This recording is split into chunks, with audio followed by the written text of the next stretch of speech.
The Arkansas Department of Transportation is working around the clock trying to get ahead of the winter storm. Our Jake Tester joins us live from Jonesboro with the preparations underway. Jake. It's all hands on deck as RDOT gears up to keep roads clear this weekend, but there are some concerns.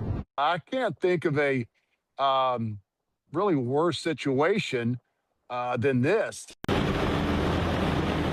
Following Wednesday's rain, the Arkansas Department of Transportation has been prepping roads for the winter storm. Feel pretty confident. We got most of the major highways, roads, interstates there, triple nickel, 55.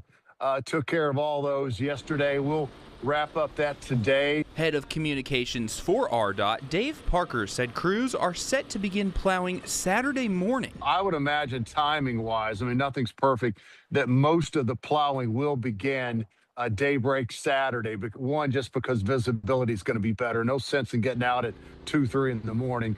By 6 a.m. roughly, we'll have something to plow. The focus will be on interstates and highways first. Once the initial snow and ice are cleared, RDOT plans to apply a super brine, a mixture of beet juice and salt brine. It has a higher concentration and will burn it down to almost nothing, we hope.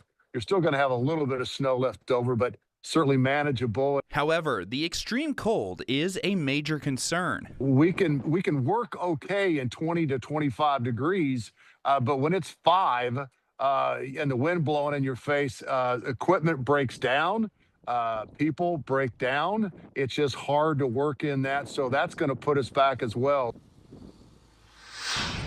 That cold could delay road clearings until Monday or even Tuesday. In Jonesboro, Jake Tester, live, local, now.